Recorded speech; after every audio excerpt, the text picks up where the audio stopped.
Hello and welcome back to the channel everyone. हम सब जानते हैं कि श्रीलंका एक बहुत बड़े इकोनॉमिक और पॉलिटिकल क्राइसिस से गुजर रहा है। This economic and political crisis has ultimately transformed into a humanitarian crisis. Basic life की जो एमिनिटीज़ होती हैं उसकी एक्सट्रीम स्केर्सिटी है, इकोनॉमी पूरी तरह से डिस्ट्रॉय हो चुकी है, political leadership has fled from the country. There are huge amounts of protests that are going on, and a lot has been said about what will happen to Sri Lanka or what has led to the crisis in Sri Lanka. हमने इसके ऊपर already एक video बनाया है कि क्या क्या causes हैं, and we have covered a few reasons as to why Sri Lanka has landed to this crisis today. जितना भी नरेटिव श्रीलंका की इस क्राइसिस के लिए बनाया जा रहा है, some of the important reasons that are cited कि श्रीलंका ने बड़े बड़े वर्ल्ड बैंक और IMF से बड़े बड़े लोन्स लिए हैं और इस लोन्स के नतीजे में is not able to pay back the interest and has landed up into this crisis. अब सवाल ये पैदा होता है कि what were the underlying reasons and also what will happen to Sri Lanka in the future. Sri Lanka और श्रीलंका के जो लोग हैं जो प्रोटेस्ट कर रहे हैं, क्या उनके पास कोई वैल्यूएबल चॉइस है? इसको समझने के लिए हम एक world renowned author Naomi Klein और उनकी बुक द शॉक डॉक्ट्रिन को एनालाइज करेंगे and we will see how Sri Lanka may perform in the future. She is an award winning author, activist and a film maker. उन्होंने अपनी पूरी life dedicate की है for causes around environmental issues, wars and unchecked capitalism. आज जिस theory से हम श्रीलंका को एनालाइज करेंगे वो थ्योरी जाती है शिकागो स्कूल ऑफ इकोनॉमिक्स पे। शिकागो स्कूल ऑफ इकोनॉमिक्स ने 1950s में एक थ्योरी दी ऑफ कैपिटलिज्म। इस थ्योरी के देने वाले थे मिल्टन फ्रीडमैन। मिल्टन फ्रीडमैन ने जो कैपिटलिज्म का कॉन्सेप्ट दिया वो कॉन्सेप्ट तीन चीज़ों के अतराफ घूमता है। वो कहते हैं कि कोई भी इकोनॉमी सक्सेसफुल तब हो सकती है जब नंबर एक, सारे लॉज एंड रेगुलेशंस को हटा दिया जाए जो कॉर्पोरेट ग्रोथ में बाधा बन रहे हैं। नंबर दो, जितने भी एसेट्स गवर्नमेंट के पास हैं जिनको कि कॉर्पोरेट चला सकती है, गवर्नमेंट ने उनको कॉर्पोरेट को सरेंडर कर देना चाहिए। देयर शुड बी मिनिमल और no government intervention. And number three is जो कुछ भी सोशल प्रोग्राम चल रहे हैं, सोशल फंडिंग होती है, इन फंडिंग्स को या तो ड्रास्टिकली रिड्यूस कर दिया जाए या आइडियली कंप्लीटली बंद कर दिया जाए। यही कॉन्सेप्ट है जिसको नाओमी क्लेन कहती हैं डिज़ास्टर कैपिटलिज्म। हम देखेंगे कि कैसे ये डिज़ास्टर कैपिटलिज्म ने आज श्रीलंका को यहाँ पहुँचाया और आगे इस डिज़ास्टर कैपिटलिज्म के अलावा श्रीलंकन पब्लिक के पास शायद कोई चॉइस ना बचे। डिज़ास्टर कैपिटलिज्म और उसके बहुत भद्दे चेहरे को हम दो थियरीज से समझ सकते हैं, एक शॉक थियरी है और एक क्राइसिस थियरी है।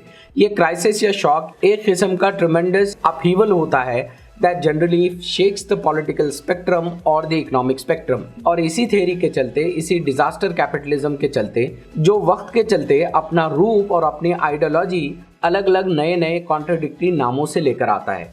यही प्रॉब्लम है फ्रीडमैन की आइडियोलॉजी के साथ। फ्रीडमैन अपने आप को लिबरल कहते हैं लेकिन उनके मानने वाले अमेरिका में अपने आप को कंजर्वेटिव कहते हैं। फ्रीडमैन जो लेकर आइडियोलॉजी आए हैं उसको न्यू लिबरलिज्म कहा जाता है, लेकिन वही US में उनके मानने वाले इसको न्यू कंजर्वेटिज्म कहते हैं। आप इसको कुछ भी कर लें लेकिन इसकी बुनियाद इन तीन प्रिंसिपल्स पर है। शॉक डॉक्ट्रिन या क्राइसिस डॉक्ट्रिन वो डॉक्ट्रिन है जहां किसी क्राइसिस को आप यूज करते हैं कैपिटलिज्म के इन फंडास को अप्लाई करने के लिए। और इसी को अमेरिका ने लैटिन अमेरिकन कंट्रीज में बहुत रूथलेसली अप्लाई किया, ब्रूटल फोर्स से अप्लाई किया, कू किए गए, CIA को इन्वॉल्व किया गया, वेदर इट इज़ ईरान और वेदर इट इज़ ग्वाटेमाला और द अदर कंट्रीज। लेकिन यही कैपिटलिस्टिक थियरीज जो डेमोक्रेटिक कंट्रीज में आई जैसे ब्रिटेन और Europe, they were not acceptable to the people. इसको एक्सेप्टेबल बनाने के लिए कुछ क्राइसिस ने मदद दी। जैसे 1982 में Margaret Thatcher was the prime minister of Britain. Britain के प्राइम मिनिस्टर ने फाकलैंड क्राइसिस जो अर्जेंटीना और ब्रिटेन के बीच में इस आइलैंड को लेकर लड़ाई थी उसको यूज़ किया एंड अल्टीमेटली ब्रिटेन वन। लेकिन public emotion ran for nationalism and ran for militarism और इसी के चलते थैचर की पॉपुलैरिटी स्काई रॉकेट हो गई। इसी स्काई रॉकेटिंग पॉपुलैरिटी को लेकर थैचर ने इस कैपिटलिज्म के एजेंडे को ब्रिटेन में नाफिज किया। कभी कभी जब डेमोक्रेटिक प्रोसेस और किसी देश के लोग अगर किसी स्ट्रैटेजी को नहीं मानते हैं तो कुछ ऐसी क्राइसिस होती हैं, या तो वो जनरेट की जाती हैं या आ जाती हैं जिनके ज़रिए इस एजेंडा को डाला जाता है। और वही हुआ श्रीलंका में भी। श्रीलंका में हमने इस बात को बार बार सुना कि श्रीलंका ने बड़े बड़े लोन्स उठाए, लेकिन ये लोन्स श्रीलंका ने क्यों उठाए और किसने इनको ये लोन्स दिए? What was the reason for that? और उसका रीजन श्रीलंका की अपनी ज्योग्राफी और अपने एनवायरनमेंट में छुपा है। Sri Lanka is a hot hub for the capitalist. It was an ideal place जहां अलग अलग वाइल्ड लाइफ फौना और फ्लोरा है, जहां पे सीरीन बीचेस हैं जो टूरिज्म के लिए बहुत अच्छे हैं, और वहां के माउंटेन रेंजेस में ऐसे ऐसे स्ट्रक्चर्स हैं which represent the monasteries of the Muslims, the Buddhists and the Hindu holy shrines। इसी वजह से श्रीलंका एक आइडियल टूरिस्ट डेस्टिनेशन है और दुनिया भर के कैपिटलिस्टिक बिग कॉरपोरेशंस की इस पे नज़र थी। लेकिन श्रीलंका के इस रास्ते में एक बड़ा रोड़ा उसकी ऑनगोइंग सिविल वॉर थी with the Sinhalese and the Tamils, जिसमें के पूरा ईस्ट कोस्ट इन्वॉल्व था। लेकिन 2002 में एक इम्पॉर्टेंट चीज़ हुई। 2002 में दोनों पार्टीज़ के बीच में एक पीस ट्रीटी साइन की गई। जैसे ही ये पीस ट्रीटी साइन हुई, सारी की सारी इंटरनेशनल डेस्टिनेशन श्रीलंका के टूरिज्म की तरफ पॉइंट करने लगी। This was the biggest opportunity for Sri Lanka. USAID, world bank और वर्ल्ड बैंक के एक ऑफशूट एशियन डेवलपमेंट बैंक, ये सारों ने श्रीलंका को लोन ऑफर किया। लेकिन लोन ऑफर के साथ साथ उन्होंने कुछ शर्तें रखी, जिसको कहा जा सकता है डिमांड ट्रैप। आप ऐसी डिमांड्स रखें कि अगर कोई मुल्क उनको फुलफिल कर ले तो वो डेट क्राइसिस से और इकोनॉमिक क्राइसिस से कभी निकल ही ना सके। और ये वही डिमांड्स थी जिनको गे शिकागो स्कूल ऑफ इकोनॉमिक्स ने बनाया था। Number 1, sell off all the state land. जितना कुछ भी स्टेट के पास लैंड है वो सारा कॉरपोरेशंस को बेच दिया जाए। स्मॉल फिशरमैन जो अपना बिजनेस करते हैं, फिशिंग एक बड़ी इंडस्ट्री थी श्रीलंका की, वो सारी की सारी लेकर बड़े कॉरपोरेशंस को दे दी जाए। टैक्स के rules and regulation for the big corporations उनको ईज आउट कर दिया जाए। लेबर लॉज को वीकन कर दिया जाए। गवर्नमेंट स्पेंडिंग को on social programs heavily cut किया जाए एंड अल्टीमेटली वर्ल्ड बैंक और IMF का लोन ये ले लिया जाए। This were the demand traps. और इस शाइनिंग और ग्लोरीफाइंग प्लान को, इस ट्रैप को रीगेनिंग श्रीलंका का नाम दिया गया। इसको 2003 में फाइनलाइज किया गया and ultimately the plans were full proof. Sri Lankans भी अपने होमलैंड, होली वॉर, इस सब के कॉन्सेप्ट से तंग आ चुके थे, सिविल वॉर से तंग आ चुके थे। लेकिन इसकी जो शर्तें थी, ऑब्वियसली ये डेमोक्रेटिक प्रोसेस के लिए और लोगों के लिए वॉज नॉट सूटेबल। 2004 के जब इलेक्शंस आए, लोगों ने इसका बहुत ऑपोजिशन किया and a candidate who opposed all this plan was elected by the people। फिर दिसंबर 26, 2004 में एक ऐसा क्राइसिस होता है जो श्रीलंका और श्रीलंका के लोगों के पास कोई भी ऑप्शन नहीं छोड़ता है। कैंडिडेट लेफ्ट से चुनकर आए थे, प्रेसिडेंट लेफ्ट का था। President was against the capitalistic agenda, but what happened was the great tsunami। Tsunami आई और सुनामी ने सारे श्रीलंकन कोस्ट को डिस्ट्रॉय करके रख दिया, उसकी फिशिंग इंडस्ट्री को डिस्ट्रॉय करके रख दिया। 35,000 people lost their lives and millions were displaced, millions of infrastructure was destroyed। अब श्रीलंका के पास कोई ऑप्शन नहीं बचा था। वो लोग जो इलेक्शन में इस स्ट्रैटेजी को अपोज करते हुए आए थे, अब मजबूरी में उनको वर्ल्ड बैंक और IMF से बड़े बड़े लोन्स लेने पड़े। यहाँ तक कि हरमन कुमारा, जो कि नेशनल फिशरीज सॉलिडारिटी मूवमेंट के प्रेसिडेंट थे, उन्होंने कहा कि लोगों के पास अब कोई ऑप्शन बचा ही नहीं था। उनके पास कोई इनकम नहीं थी, उनके पास कोई खाना नहीं था जिनसे वो अपनी फैमिलीज़ को खिला सकें, उनके पास कोई शेल्टर नहीं था, कोई घर नहीं था। They had to accept and by the time Sri Lankan government accepted all this, वो कहते हैं कि it was all too very late. इन बीचेस पर बड़ी बड़ी कॉरपोरेशंस ने अपने बिल्डिंग और कंस्ट्रक्शन प्रोजेक्ट्स को शुरू किया, और न सिर्फ उसको शुरू किया बल्कि श्रीलंका का प्लान उनके लिए एक स्टेप अहेड था। डिजास्टर कैपिटलिस्ट इस एजेंडे को और इस एक्सपेरिमेंट को ऑलरेडी 1998 में कर चुके थे। इसी तरह का सिनारियो डेवलप हुआ था जब हरिकेन मिच ने बहुत सारी सेंट्रल अमेरिकन कंट्रीज में हैवॉक मचा दिया था, सब तबाही मचा दी थी।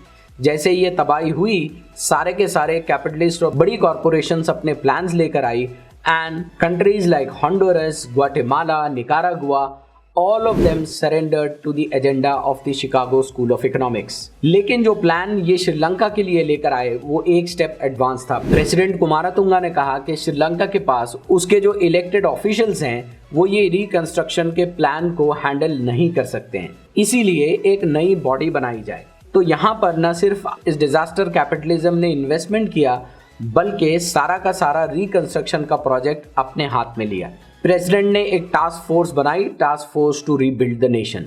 और सबसे इम्पॉर्टेंट बात ये थी कि ये सारी की सारी टास्क फोर्स में बड़े बड़े बैंकर्स थे, बड़े बड़े बैंकर्स के ऑफिशियल थे। None of them represented the small fishers, none of them represented any environmentalist, none of them represented anyone who was a scientist or who was an expert on disaster reconstruction projects। जाहिर है जब इस तरह के लोग involve होते हैं तो पूरी तरह कैपिटलिस्ट एजेंडे को सिक्योर करते हैं। बीचेस का रिकंस्ट्रक्शन शुरू हुआ और इसको प्राइवेट मिलिट्री फोर्सेस और प्राइवेट सिक्योरिटी फोर्सेस से इसको सिक्योरिटी दी गई। जिस चीज़ को श्रीलंका की डेमोक्रेसी और उसकी जनता ने 2004 में रिजेक्ट कर दिया था, उसी को इस इकोलॉजिकल क्राइसिस की वजह से श्रीलंका को एक्सेप्ट करना पड़ा। यहाँ तक कि सिर्फ डिजास्टर के 4 दिन के बाद प्रेसिडेंट कुमारतुंगा ने एक बिल पास किया, प्राइवेटाइजिंग ऑल दी वाटर। पानी का पूरी तरह से प्राइवेटाइजेशन कर दिया गया और इसको बड़ी कॉरपोरेशंस को दे दिया गया। अब जहाँ ये रिकंस्ट्रक्शन प्रोजेक्ट्स शुरू हुए वहाँ वो लोग रहते थे, वो फिशर्स रहते थे जो जनरेशन से यहाँ रहते थे, उन्हीं को यहाँ आने से रोका जा रहा था by force. And what happened as a result of this was again protest erupted and people started opposing. इसकी वजह से बड़ी बड़ी कॉरपोरेशंस ने अपना ईस्ट से और नॉर्थ से अपने प्रोजेक्ट्स लिए और वो साउथ की तरफ अपने रिकंस्ट्रक्शन प्रोजेक्ट्स को बिल्ड करना उन्होंने शुरू किया। हम ये देखते हैं कि आज के रीजंस जो साइट किए जाते हैं उनमें एक इम्पॉर्टेंट रीजन जो साइट किया जा रहा है, that's a harbour in the south that Sri Lanka wanted to build.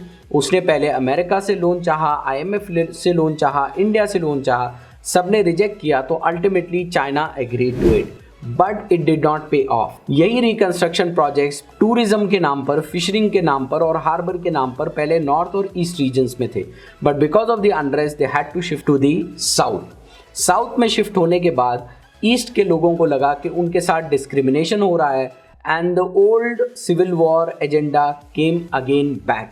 There were violent protest and as a result of that the peace treaty was called off in 2006. Civil war was back and 4,000 people lost their lives. And this was the disaster that forced Sri Lanka to accept the disaster capitalism and the options given by the disaster capitalism or the Chicago School of Economics. उनके पास कोई चारा बचा नहीं था कि बड़े बड़े loans लें। बड़े बड़े लोन्स के नतीजे में इंटरेस्ट बढ़ता गया, इकोनॉमी फॉल करती गई, bad policies and corruption added to all of this।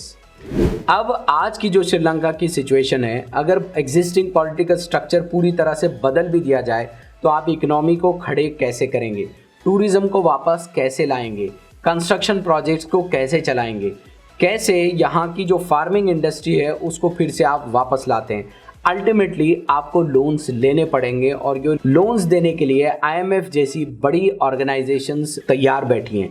वो सिर्फ अब ये चाहती हैं कि रिजीम चेंज हो जाए and a regime which has the capacity of brute force can come in to play so that a relief can be given to the people. लोगों को आज अगर पेट्रोल प्राइसेस और खाने की चीज़ें और एजुकेशन दे दिया जाए तो लोग ये प्रोटेस्ट को वापस ले लेंगे and ultimately what may seem is that Sri Lanka has come back to the normal. आप पॉलिटिकल रेजिम को चेंज भी कर दें तो आपके पास जब तक पैसा नहीं रहेगा आप श्रीलंका में कोई चेंज ला नहीं सकेंगे। So where Sri Lanka is headed, Sri Lanka is straight now headed towards this disaster capitalism and its agendas. Hope कि आपको हमारा ये वीडियो पसंद आया हो, होप कि आपको ये एजुकेटिव लगा हो। If so, do share it with your family and friends. Do subscribe to our channel. Press the notification bell icon so that you are notified whenever we come up with a new video. Hope to see you soon in the next video. Till then, thank you very much.